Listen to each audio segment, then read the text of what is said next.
Bismillahirrahmanirrahim. Assalamualaikum warahmatullahi wabarakatuh. Salam sejahtera untuk kita semua. Kami dari tim Satgas Percepatan Penanganan COVID-19 Kabupaten Aceh Tenggara dengan ini menyampaikan perkembangan terkini percepatan penanganan COVID-19 di wilayah Kabupaten Aceh Tenggara pada hari ini Rabu tanggal 28 Oktober 2020. Pertama, orang dalam pemantauan atau ODP berjumlah 6 orang. Kedua, suspek berjumlah 8 orang.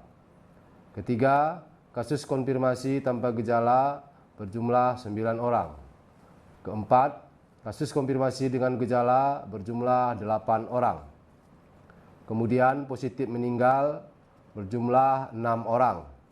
Positif sembuh berjumlah 65 orang. Kemudian orang selesai pemantauan berjumlah 262 orang.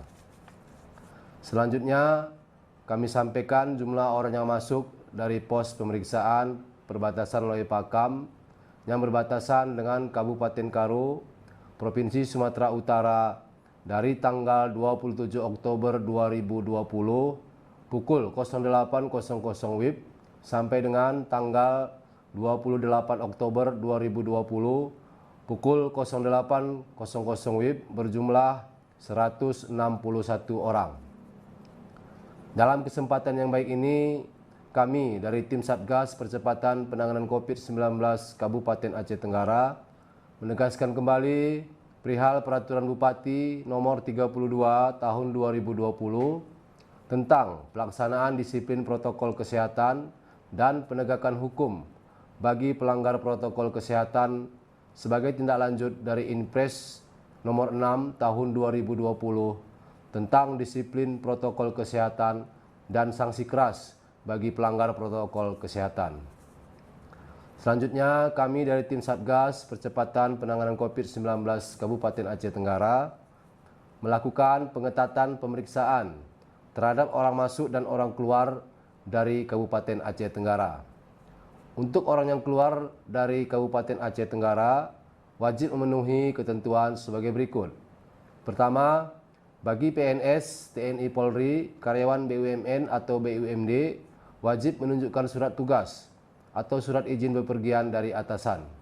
Kedua, bagi masyarakat, wajib menunjukkan surat keterangan penghulu kute atau kepala desa dengan mencantumkan tujuan bepergian. Ketiga, surat keterangan berbadan sehat dari rumah sakit umum, puskesmas, atau klinik kesehatan.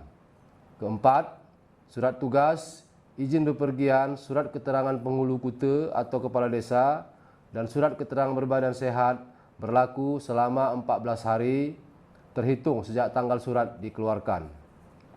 Sedangkan untuk orang yang masuk ke wilayah Kabupaten Aceh Tenggara, wajib memenuhi ketentuan sebagai berikut. Pertama, bagi PNS, TNI Polri, karyawan BUMN atau BUMD, wajib menunjukkan surat tugas atau surat izin bepergian dari atasan. Kedua, bagi masyarakat yang tidak memiliki KTP Aceh Tenggara, wajib menunjukkan hasil pemeriksaan rapid test dengan hasil non-reaktif dan surat keterangan berbadan sehat dari rumah sakit umum, puskesmas atau klinik kesehatan. Oleh karena itu, kami menghimbau kepada seluruh warga masyarakat Kabupaten Aceh Tenggara untuk tetap mematuhi protokol kesehatan dengan selalu mengingat dan melaksanakan 4M, yaitu M yang pertama, memakai masker dengan baik dan benar dengan menutup hidung sampai ke bawah mulut. M yang kedua, sesering mungkin mencuci tangan dengan menggunakan sabun di air yang mengalir. M yang ketiga, menjaga jarak antara satu dengan yang lain minimal 1 meter. M yang keempat, menghindari keramaian atau kerumunan orang, baik itu di tempat kerja, di sekolah, ataupun di pasar-pasar tradisional. Semoga Allah Subhanahu wa Ta'ala, Tuhan Yang Maha Esa, mendengar doa kita semua agar COVID-19 ini bisa segera berakhir di bumi sepakat segenap khususnya dan Indonesia umumnya. Demikianlah yang dapat kami sampaikan. Terima kasih atas segala perhatian dan mohon maaf atas segala kekurangan. Billahi taufik wal hidayah. Assalamualaikum warahmatullahi wabarakatuh.